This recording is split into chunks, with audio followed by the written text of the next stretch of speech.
In today's episode, I'm talking with the lovely Jarryd Harvey, good friend and colleague.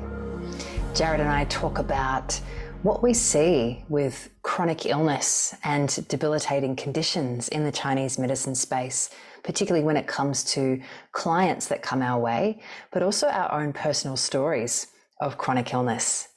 Jarryd shares with us a very personal journey that he's been on with healing in the body and how he came to find the path of Chinese medicine. It's a lovely conversation. We hope you enjoy it. Let's get into it. Hello, Jarryd. Hi, Karina. How are you today? I'm great. I'm really good. I have had a slow morning, but a really nice morning. Woke up and did some meditation. I'm working with a lot of mantra at the moment, which is really enjoyable.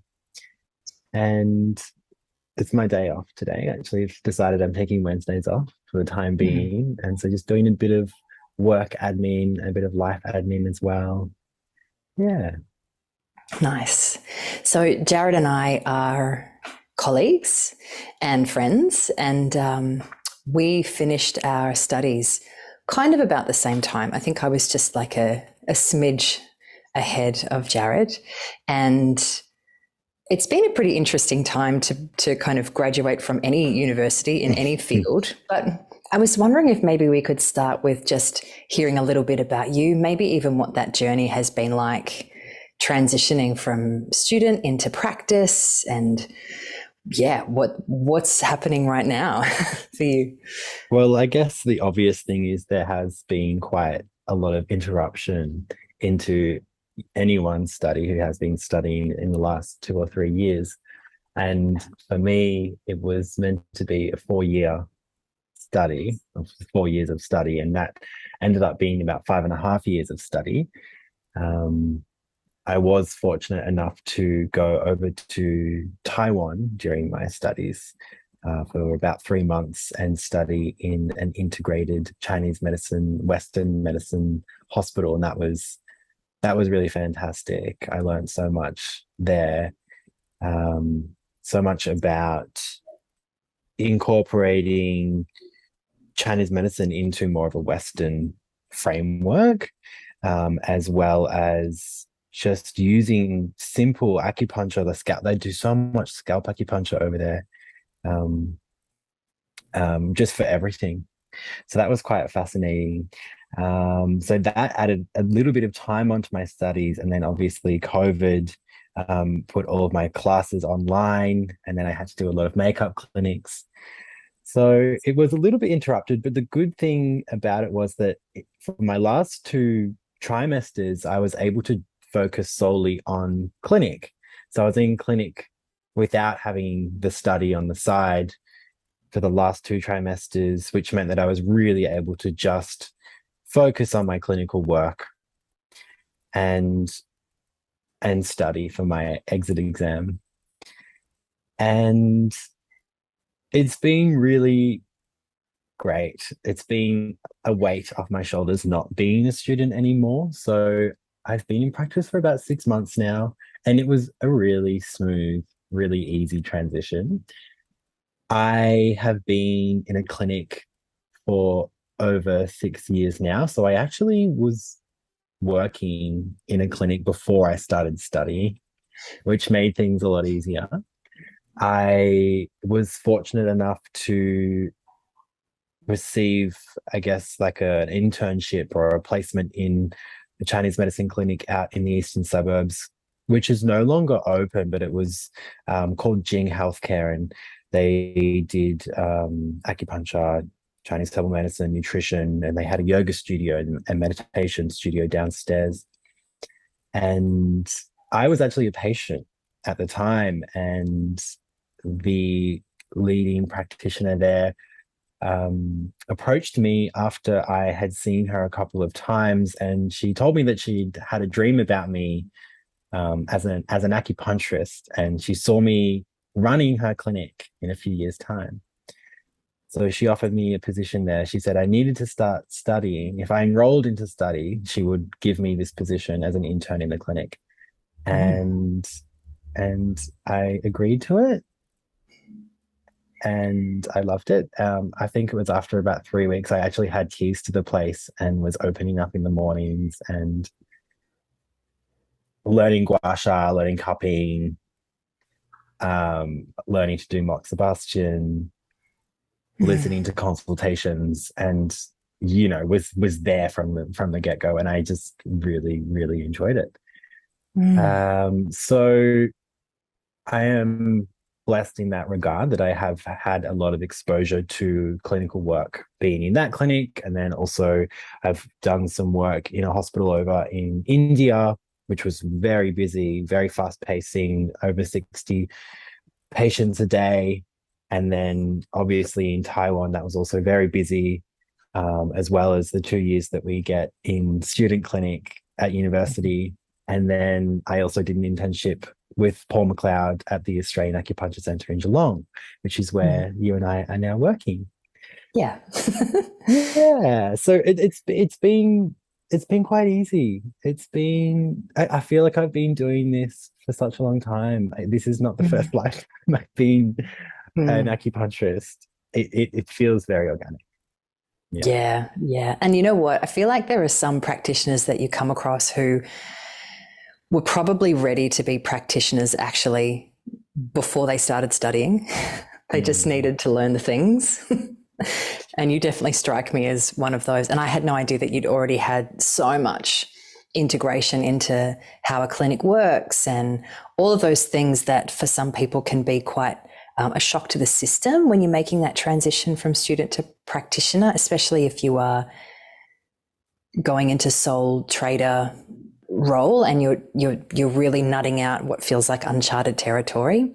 But yeah, you've had lots of really great mentors already. And I think that shows because to me, when I witness you sort of sliding into your career and being able to unshackle yourself from the student life, which is such a good feeling to unshackle that feeling of always having to do an assignment plus plus.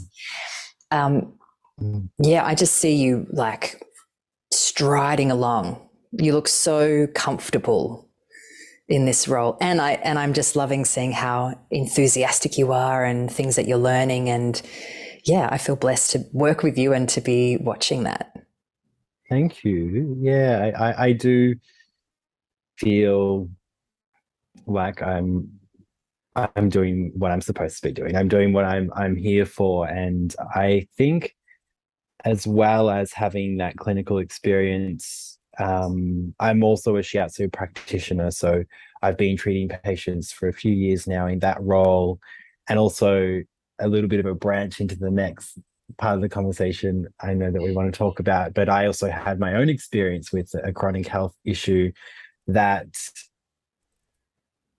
essentially led me to be my own doctor and my own practitioner and my own healer, because it was a condition that nobody could really understand. And as you know, with any disease or disorder, we can seek advice and assistance and help from a practitioner, but realistically, it's up to us to do the healing. And I learned so much through that journey that I can now assist my patients with, because I've had that experience and I can relate to people that are suffering and are in pain. Mm. And that's something that I believe has really made my transition from being a student to a practitioner a lot easier. Yeah. And was that going on for you back when you got the keys, that first internship, that first clinic? Were you already on that healing journey back then, or did it happen after that? I was on the tail end of my healing journey Ah. at that time. So I believe that getting the keys to that clinic, and that was the first time I really worked again in about it was over 18 months. And having purpose again heals. It really it was like I was like probably 80% better. And then as soon as I got that position in that clinic, it was like I just forgot that I was even sick, because I just I felt like I had purpose for the first time in my life. It was like, oh, this Mm, is what I'm supposed to be doing. This is what I'm here for. This just makes sense. mm, And this is something that I can imagine myself doing every single day for the rest of my life with passion, with love, with presence, with enjoyment, and not get bored because I'm seeing so many people come into this amazing wellness space with incredible, mental, emotional, physical pain, and they're having such profound shifts in their body and in their mind with the power of acupuncture and with the power of alternative medicine and therapies. There's so much that you can learn through those experiences, but also I'm sitting there at the desk reading all these textbooks as well, and I'm just like, there is so much knowledge, there is so much experience here that we can learn from a textbook, but we can also learn from these one-on-one experiences of healing, but we can also interpret all of these things and make it our own. mm. There's just so much possibility in this medicine. How So could you much. ever get bored? Never. Oh, there's a couple of things I want to speak to in what you've just shared. I totally second that. It's such an exciting career because every day is a beautiful, glorious puzzle in a sacred way Mm. with people. I love what you said before about how receiving the keys just really shifted things for you. It kind of almost sounds like when people step into a service role, and I know that you would agree with me in that what we're doing is service to others. Mm. That feeling of when you're stepping in a service role, it's almost like parts of your ego or parts of your story just fall away behind you, or they're just not, your identity completely shifts because you've expanded to be in a role that is of service to others. And it sounds like that's Yeah. exactly what I heard in what you Yeah. said. Yeah. And um, there are so many books, there are so many courses, and I feel like you'll never learn it all in this career. You'll never learn it all. And sometimes you think you've got something really down pat, and then you take it to the treatment table and it's not helpful at all, or it's not Mm. what's needed in that moment. So Mhm. as much as this vast, wide medicine is completely mysterious, it actually can't be that standardized. So I feel like the more knowledge that you learn, if you're not actually present to what's in front of you and the feedback that you're getting from the patient, either on the day or the next time you see them, and you're able to go with the flow with that. If you get really rigidly stuck on, okay, well, this is this particular pattern, this is the formula that treats that, these are the points that treat that, it can be very hit and miss. I don't know. What do you think about that? Oh, I completely agree. And I think that's the thing with the university model is that it's it's zang fu, it's all textbook, and there's not much room for, yeah, kind of being intuitive and making it your own, which I found quite struggling in the university setting. And I know it's necessary, but um yeah, I think it's super important to be there and be present with the patient. And that's the beauty of Chinese medicine, is that it is tailored to every single patient's individual needs and individual patterns. And you can have 10 people with a migraine, and every Mm. single one of them will be presenting with a different pattern, which means you'll be treating them completely differently. It could be a headache from toxic heat in the body, liver yang rising, for example, but it could also be a cold, damp headache because this person's Mm. eating ice cream every night and they haven't moved from their Netflixing bed routine for the past 6 months. Yeah. And, you could do the same treatment on those two people and you'd only get so far. But if you really got in there and felt the pulse and, had a look at the tongue and asked a few questions and felt into what was going on with the patient, a lot of the time there's a lot of mental or emotional components to all disorders or imbalances in the body, and and that's going to be different for everyone again. So that's another thing that's very super important, is getting to that core emotion or belief system that is making that person unwell, and So true. and talking through that. Yeah. I feel like that knowledge of how much emotions affect the feeling of being in a body is, it's not really talked about in Western medicine at all. Stress is talked about in Western medicine, and stress is such a big term that could mean so many different things. I mean, in Chinese medicine, we would say that your qi stagnates when you're stressed. Mm-hmm. But I bet in the work that you're doing with clients now, that you're seeing more and more and more that underneath everything that presents on the surface, when these symptoms finally begin to manifest, or at the beginning of when they manifested, that there's been something that's happened emotionally or in the psyche, or there's been some big event that's really rocked their sense of identity or the way they relate to the world. And then that is just rumbling underneath as the body starts to then show up in different ways, whether it's a rash on the skin, whether it's headaches, whether it's all these Western conditions. You know, I love that you mentioned that in Chinese medicine, we don't treat migraines. I think when people come in, of course, they're first going to tell us about their Western diagnosis, because that's the framework that we're all most familiar with. And we understand that language, so it's good for us. But if we were, you know, to pitch ourselves as treating migraines, it's really important to educate people on how, just because you've got this label that says you've got migraines, or just because you've got this label that says you've got multiple sclerosis or cancer or fibromyalgia or Lyme's disease or whatever it might be, that we're interested in that, but we're actually going to then park that to the side, and we're going to come over and look at it through our lens, because we're looking for particular markers to help us find where the disharmony is and how we can begin to correct that. And I guess that's a good preface if we are going to go deeper into your particular story, that if anyone is listening, that if you are seeking out help through Chinese medicine and you have been given a particular Western diagnosis, you're going to get a really unique experience with whomever you go to get treated by, because they're doing exactly what I just said. Okay, great. You've been diagnosed with X. Sweet. I'm just going to put that word over here and then I'm going to dig in and have a look myself. Definitely.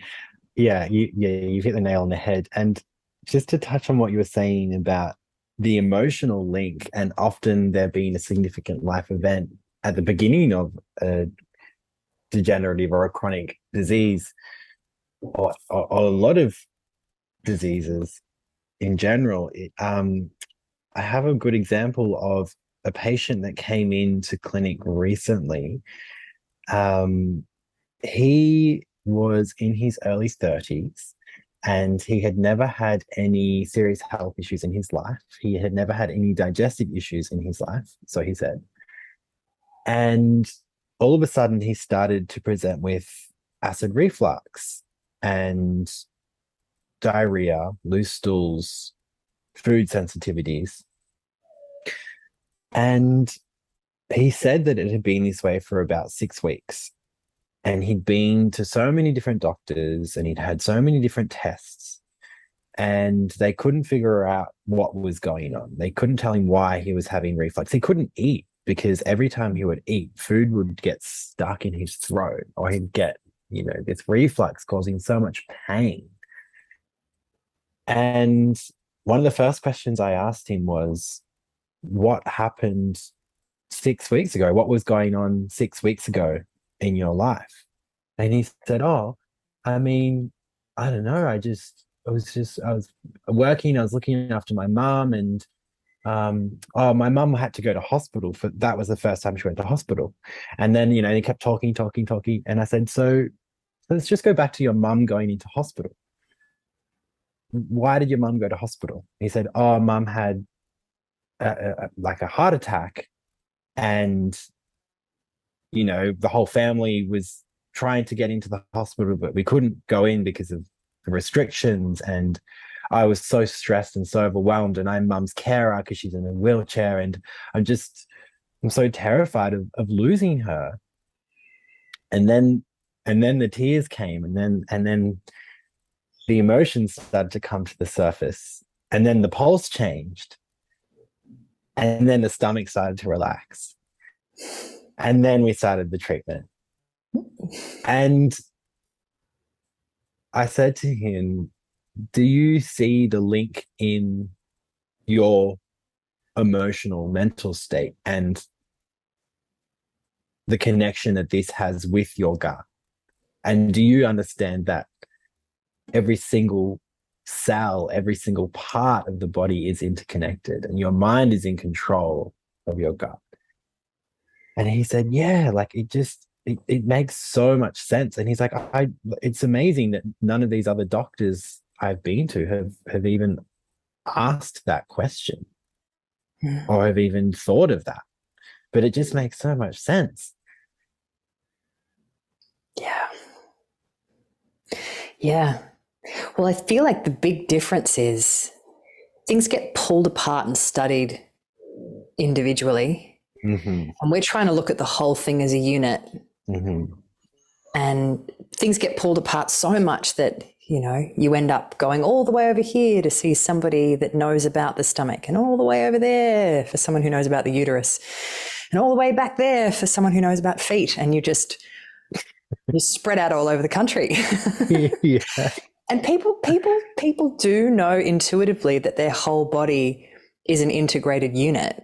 It's just they haven't been conditioned to think that way that often because of how prevalent Western medicine is. But when you have those conversations with people and you say, do you know that there's a strong connection between your emotional state and what's happening inside your body? And they go, yeah, I do. Yeah. People know that. They just need someone to kind of affirm for them that they're not crazy, that their emotions are making them sick. Mm-hmm. Maybe that's part of it. I'm not sure. Yeah, 100%. And I think one of the major issues with that system, with the Western medical realm, and going and seeing all these specialists, is there's often a 2, 3, 4 week, 2-month wait to get into these specialists, and a lot of money. And a lot of the time, from my experience, you would go and see these top specialists and they'd find something out, and then you'd come back to them and they'd be like, oh, I found you've got, really high levels of X, Y, Z, but that's not my specialty. So I'm going to refer you on to someone else. Okay. And then you go back to the cycle of waiting 2, 3 weeks to go to this other specialist. And then your condition gets worse because you're not receiving the right treatment, and you start looping in this thought pattern of, what the hell is going on? Why am I so sick? Nobody understands what's going on. Nobody can help me. I am so complex. It's really challenging. It is challenging. I think that's something that Chinese medicine does so well, is it just looks at the person as a whole, as a being, as one entity, and can treat the psyche, the mind, the emotions, as well as the physical body. Yeah.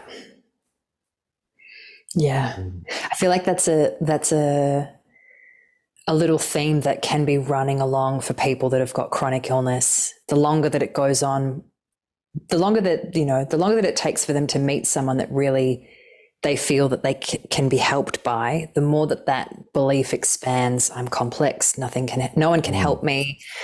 I just keep getting handballed to all these different people. This is costing me a fortune. I guess this is just going to be my life. Or I guess I just have to learn to live with this thing, and the heaviness of that, or the fatigue that comes with that sense of despair or hopelessness. And often with that comes labels, and you might get a fibromyalgia diagnosis along the way, and then you might get a rheumatoid arthritis diagnosis, or you might get a leaky gut diagnosis, and then Mm. by the end of it you've got a long list of diagnoses or diseases that you're being diagnosed with, and you're too exhausted to work.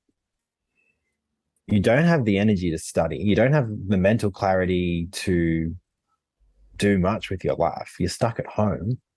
You Mm. lose a sense of direction. You lose a sense of purpose. And things stagnate. And Yeah.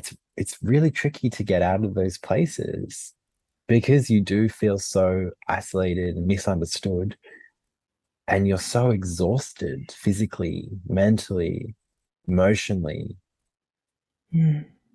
Not to mention the laundry list of medications you might be on at that stage too. So was Exactly. that your experience, Jarryd? So you went through something pretty massive yourself. Yeah.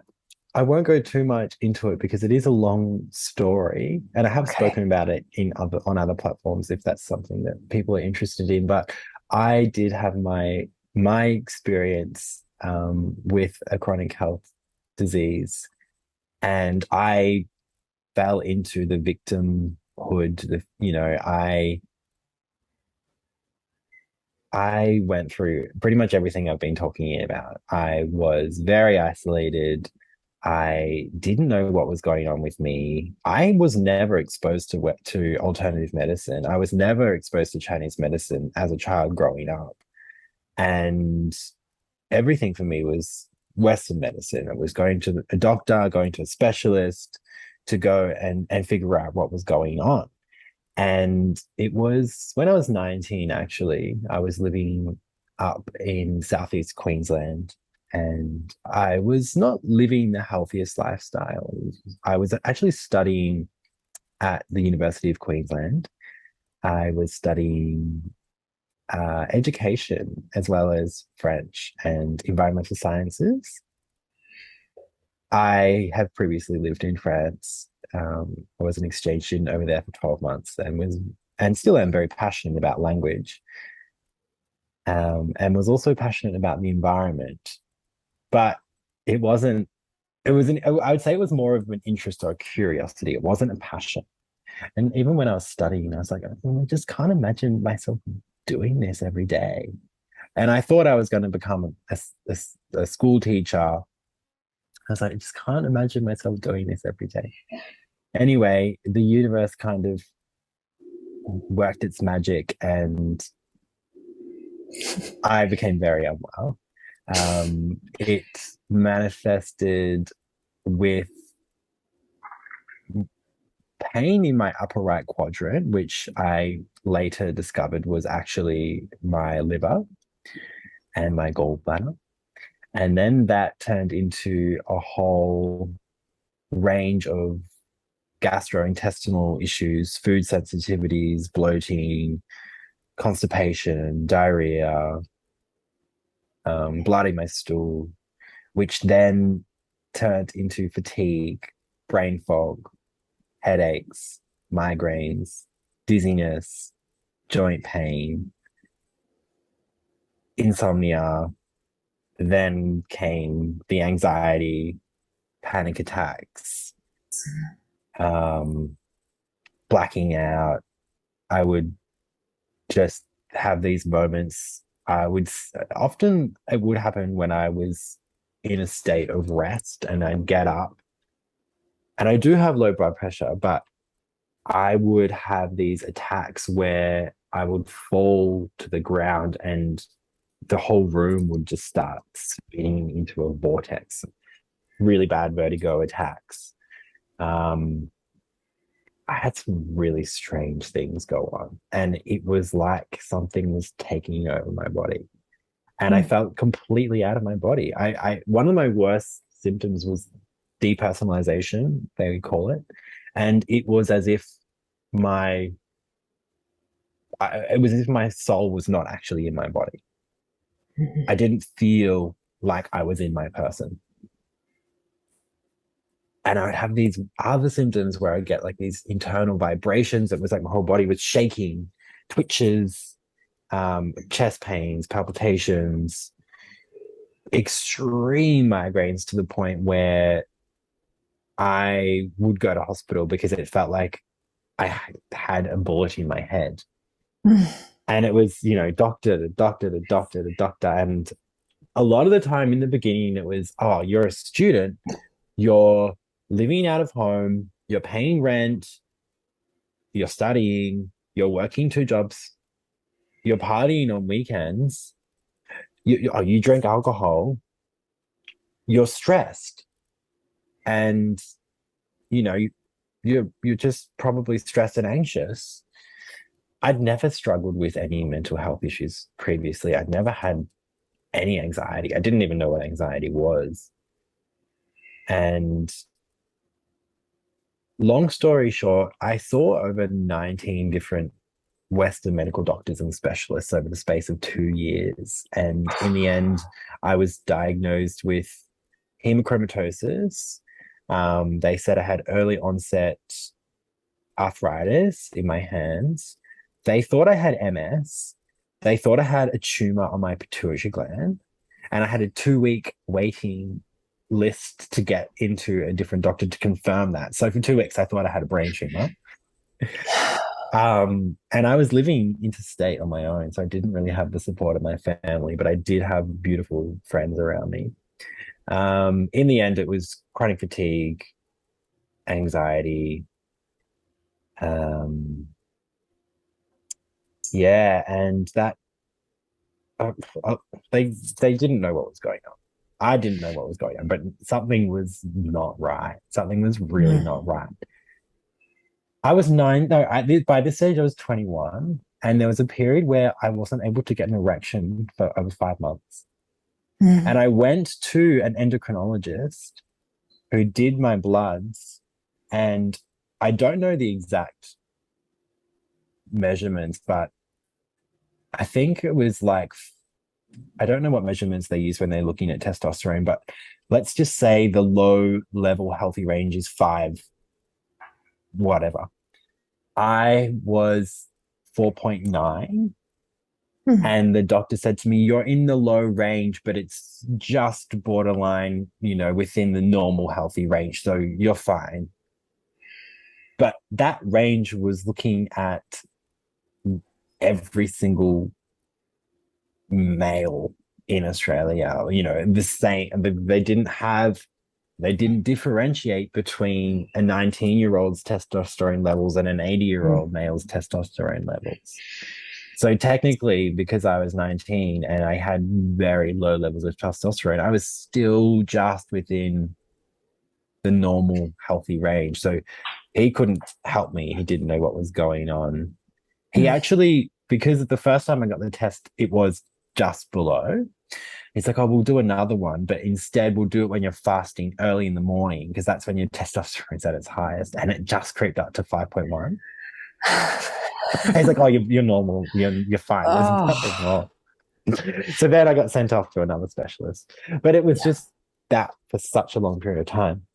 So in the end, I just want to pause on that for a second, because I feel like that's a chronic illness. To me, I call that, it's no fault of the doctors. This is how they have to work. These are the ranges that they're told. I always call that medical gaslighting. I call it medical gaslighting. 100%. You're fine. Someone's like, I am not well. I cannot work. I'm exhausted, whatever the case may be. Oh, well, you fit within these ranges. And we get those by looking at everybody and then ascertaining what's high and what's low according to the population. And they keep changing them. Within that, so As the population gets sicker as well, they're having to change these healthy ranges. And so they're like, like the cholesterol levels are going up. So let's just change that range a bit higher to normalize it. And that's happening across the board. Yep. Same with TSH. I've done Claire Pyre's thyroid seminar a couple of times, and she always talks about how like a good level of TSH to know that things are functioning well is 2, but some labs in Australia will say that 4 is okay or 5 is okay. And Yeah, it's tough. It's tough being on a journey of being your own investigator because you have to, Mhm. because it feels like no one has an answer for me and I keep getting told that I'm fine, but I'm absolutely not fine. So, Yeah, yeah, yeah. Sorry, Jarryd, keep going. yeah. No, no, no. It's good to have these little intervals in between and acknowledgements. But next in my journey, because I did at this point think a lot of it was psychological, which it was. I had a lot of things going on psychologically that I had to kind of unravel. But I actually ended up stopping my studies and I went over to India to visit a friend. And I just, because all these doctors were telling me I was so stressed and overworked, which I was, I was like, I need a holiday and I need an experience. So I went to India and was very unwell over there. I should not have been traveling, but I actually ended up in Nepal doing Vipassana. And I had these really interesting experiences where I was meditating and I could see into my body and I could see these tiny little, what I thought were like thousands of little snakes moving through my blood. And they were laying like eggs. And I would try and remove them out of my body, but they just kept on multiplying and multiplying and multiplying. I had huge breakthroughs in my Vipassana. It was one of the most challenging things I've ever experienced because I was in so much physical pain. Every single part of me was just aching. And I was meditating for over 16 hours a day in a room in one of the strictest Vipassana centers in the world, where I was only allowed one single pillow underneath me. Um, and there was an earthquake while I was there. So that just added to the whole stress. But yeah, I had some really big breakthroughs. And I came out of there with a lot of clarity around myself as a person and my identity, and quite a lot of conversations were needed with family and friends after that experience within, after 10, 11 days of complete silence. But something that really became clear for me was that there was something serious going on, because of the fact that every single person that came out of there just felt so much clarity and so much energy. And I had clarity in ways. Emotionally, I was able to kind of identify certain things. And as I said, sharing certain things with family and friends. But my physical condition continued to deteriorate. And I just intuitively knew that there was something going on.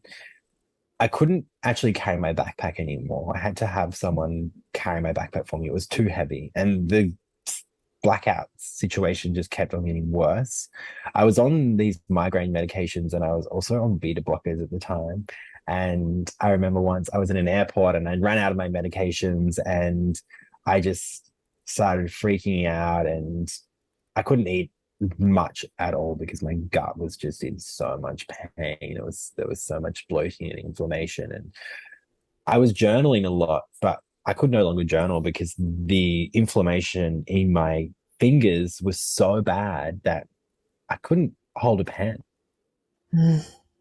And so I ended up coming home, and my mum said to me that had she was talking about my situation to a friend in a cafe, and a lady across the table overheard the conversation and said, "I'm so sorry for interrupting, but I've been eavesdropping your conversation and I can't help but give you this lady's number. She's an incredible kinesiologist, naturopath based in Melbourne, who has helped my son with his autism and a lot of other health issues that he was experiencing. Give her a go, give her a call." Anyway, my mum spoke to me about this and I said, "Look, mum, I will do anything. Like I just want to get better." So my mum called this lady and explained exactly what was going on. And originally, Judy said to my mum on the phone that she has a 3-month waiting list. Once mum started talking to her about my story and the symptoms I was experiencing, she said, I know exactly what's going on. I can fit him in tomorrow morning before I start. Wow.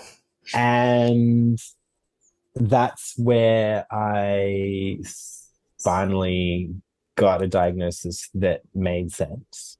She actually used kinesiology to test for different tick-borne diseases and Lyme disease and Lyme borreliosis, rickettsia. I think I had 19 different co-infections.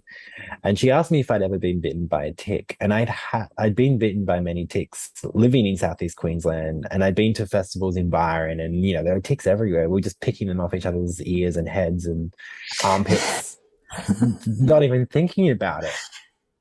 And I ended up getting my serology sent over to the US, which confirmed my diagnosis for Lyme. And that was a big journey. It was a big weight off my shoulders, finally knowing what was going on, but it was also quite challenging because I'd been diagnosed with a chronic health issue, and everything I read about it was incredibly negative. And, people would add me to support groups, or I joined support groups, and it was just people that had been sick for 10, 15, 20 years and had spent hundreds of thousands of dollars on treatment with no success, and a lot of negativity.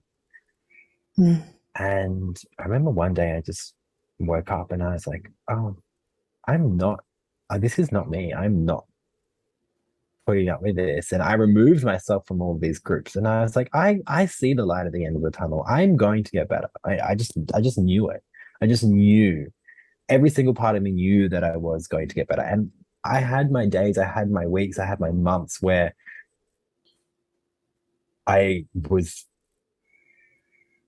uncertain if I'd get better, because it was a roller coaster. I would just have moments of feeling better or good, and then it would just end in crashes for weeks or months. But I always saw that glimpse of light at the end of the tunnel. I always knew that I was going to get better. And that's what I held on to. And I did everything in my power to get better. And I think the main thing that actually got me better was that belief system that I was going to get better from the get-go.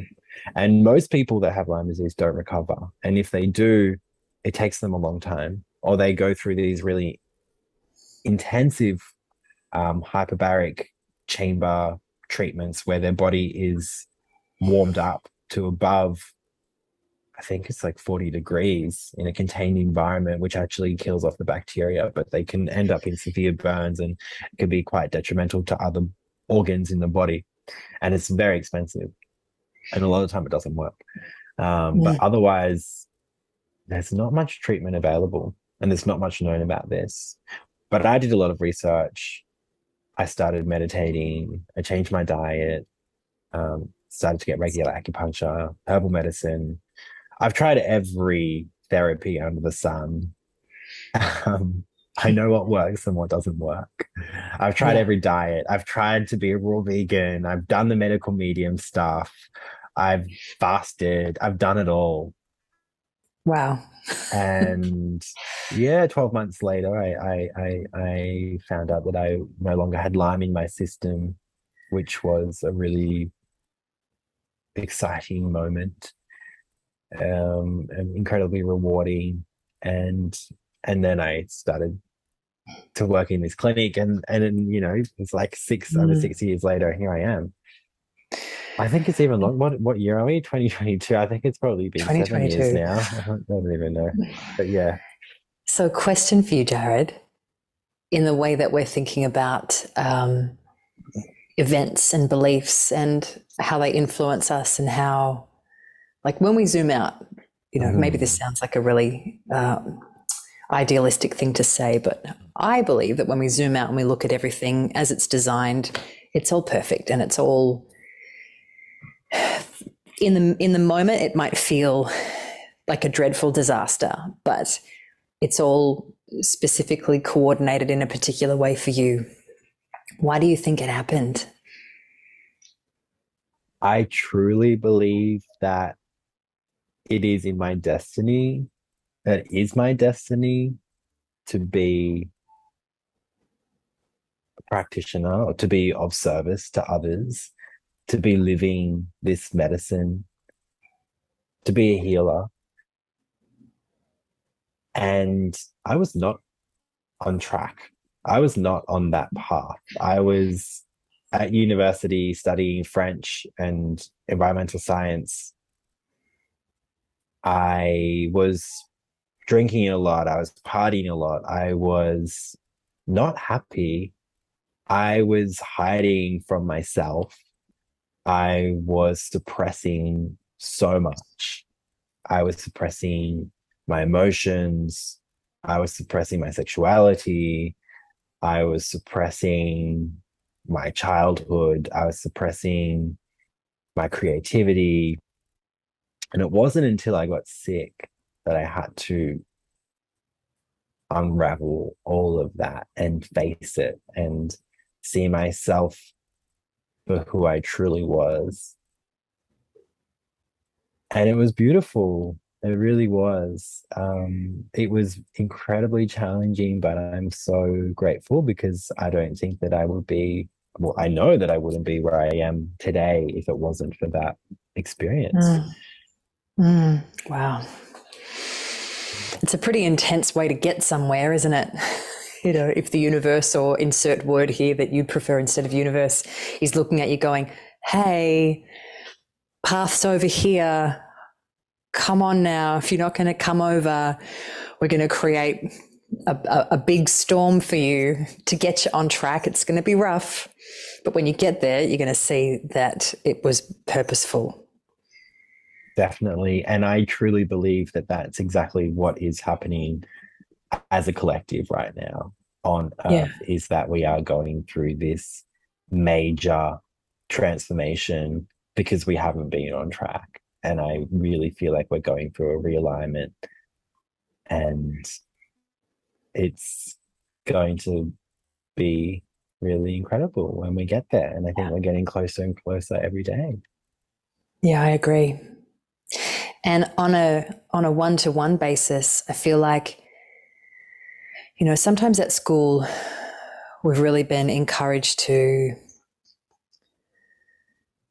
not get too involved with people, like not to ask too many personal questions for them to bring up their stuff. And I understand why, because if you don't have the skills, and you and I have had conversations off camera about the delicate nature, if you're going to open up a space with a client for their story to come up and you are not grounded and you don't have the strength and the softness at the same time to hold the room while that comes up, and to be able to let them talk and ask well poised questions to help them get clarity on their own story, their own belief, because they're so in it, sometimes it's hard to know, in order to carry into the treatment, into the on the table actual points and protocols and things that you might be doing. I feel like at school we were really sort of, you know, just that's not appropriate, that's inappropriate. But I kind of feel like that's where the magic is. Yeah, definitely. It's scary though. I will just also say it's scary, and I recognize in myself as a young practitioner too that there are moments where I think, have I overstepped a boundary here? Is it okay? But you and I have both been really inspired lately by practitioners that do that. And I think it's really important to help our patients feel that their mind and their body are welcome in the same space, and the things that have happened to them are relevant to the things that are coming up in their body. And if they can get to the root of their own story of how that began to manifest, like you just said, you know, the power of your transformation in your experience was feeling like you could shift your mindset from somebody that was going to be imprisoned by their diagnosis and their laundry list of diseases for their lifetime. And you went, you know what? No, I don't believe that that's who I am. That's not my identity. I've got my sights set on healing, and that's where I'm going. So that's just what's going to happen for me. Yeah. Because you can have someone come to the clinic and you can tell that we all have layers and layers and layers of things that have happened to us. That's part of the human experience. And it's, for me, I don't feel like the kind of practitioner that just is going to treat the symptoms and leave the room. I'm really interested in going deeper than that. Yeah, it's interesting. It's not really something that's spoken about very often in our profession. And, we go through one subject of counseling, and technically we're not trained therapists, but we're therapists, and we're working with therapy every single day. And I know that there are certain practitioners that, don't even go there. They just, a few simple questions, needles in, let the needles do their thing. And I respect that. And I definitely think that has its place, and it works to an extent. But in order to get to the nitty-gritty stuff, the juicy stuff, and to reverse chronic degenerative diseases, I really do believe that it's essential to unravel these belief systems and these emotions that are held in the body. And yes, we can talk these things through with psychologists or psychotherapists or whatever therapists you want, but the power of using the unraveling of the emotion or the core belief system and following that up with the acupuncture and the body work is priceless. It's so powerful. And I really believe that we receive training as therapists every single day as practitioners and through our own life experiences. And I do really want to study therapy at some point. I don't know what that means, but I feel like it does come quite easy to me. And I think it is through my experience of having to unravel my mind in my own journey towards health that it does come quite naturally. And I'm not scared to go there. I actually love going there. Yeah. And I feel like it's not even about counseling somebody necessarily or talking something out for weeks and weeks and weeks. To me, I feel like the magic is really just giving a patient the opportunity to become aware of a story that they've been running on and give them the space and the permission to change their mind about it. To rewrite the story, to let go of it and start a new chapter. And it can come with all it is. Yeah. If you change your perspective about what has happened or who you think you are or how you are seen in the world, it's complete transformation. Exactly. And it can be something as simple as, hi, my name's Jarryd and I have Lyme disease. I've had Lyme disease for 5 years now, to, hi, my name's Jarryd and I am recovering from Lyme disease. I am on track to recover my Lyme disease, or I am healing from Lyme disease. And that simple shift, that simple change in the wording of your everyday language is heard by the body. Yes. Yeah. It's heard by every single system and every single cell and every single bacteria in the body.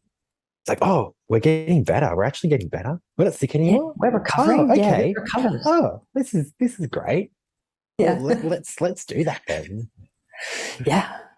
Well, I had a recent very public experience of receiving a treatment in Melbourne at Anne Cecil Sturman's seminar. She did the Divergent seminar in Melbourne, and an exorcism. Not an really exorcism is what so it was incredibly powerful, but it was a public exorcism. Let's not beat around the bush.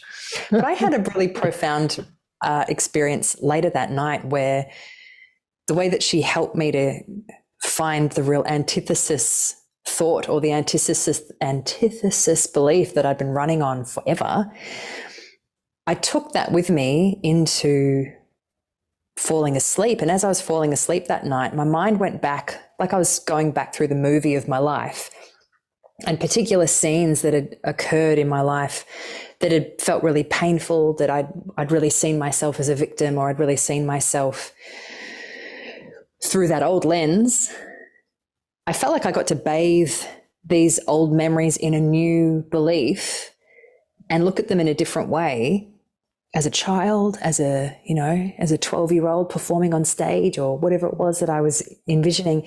And the whole scene shifted, and my whole body and my whole response to it shifted. And it felt like the invitation to change my mind about who I thought I was and how I thought I'd been my whole life meant that I could go back and heal myself, heal my old wounds, heal my old memories. And when you said earlier in the conversation that you can go and get treatment from somebody, you can see the best whoever. Yeah. You are actually in the driver's seat of the healing yourself. And I think that's what we're doing as acupuncturists. Yep. Helping people step back into their own driver's seat. And yeah, the needles are doing remarkable things. The herbs do remarkable things. Giving people space to receive nourishment does remarkable things. But what we're really doing is helping people rewire themselves so that they can move on a different track and rewrite their own story, as you said before. Yeah. It's amazing. Definitely. It is. It is. Yeah. Yeah. Question. If you were treating yourself, just with what I know you're really into right now with classical acupuncture, which I'm really into as well, just as like a bit of a nerd out, what divergent channel would you use? I've got a little bit of a chesty thing going on at the moment. I'd probably do some bloodletting. I probably wouldn't do a divergent. If I was to do a divergent treatment, actually, I think I would go with spleen divergent. Yeah. To help build thick fluids, and to help clear the damp. I was thinking of those symptoms. Yeah, the stomach symptoms and the gut issues and the migraines, and I was thinking stomach spleen divergent. It's super early days for me to learn this information, but do you do that now as well? Are you kind of thinking about divergence a lot? Yeah, definitely. I'm using them so much in my practice and just loving them. It's really amps things up. Yeah. Plug for Anne's acupuncture book if people listening haven't come across that yet. The advanced acupuncture book, the red book. Life-changing. Life-changing. But also so important to learn it in person, because I mean, you can look at the book, but to see it happening in front of your eyes is a completely different thing. Yeah, I agree. To see the medicine in action, to see the medicine alive and breathing. And to ask questions about it and hear the other questions that people might have. Yeah. I feel like there's a huge change in the culture where all this old knowledge that was thought to be lost is coming back, and it's coming back into our generation so that we can, it's almost like we're repropagating an old seed and helping it to germinate again, which is really exciting. Yeah. Yeah. Wow. That feels like a nice place to find an ending. Yeah, I'm so happy with how things flow. It's great. Me too. Thank you so much, Jarryd. And thank you for sharing that story. I know it's incredibly personal, and I really appreciate you. I appreciate you sharing that today. Thank you, Karina, for holding this space and for putting together this incredible podcast. I always thoroughly enjoy talking to you and being in your presence. Thanks, Jarryd. And thank you so much for listening and or watching today. I'll leave it there. Thanks, everyone. Bye.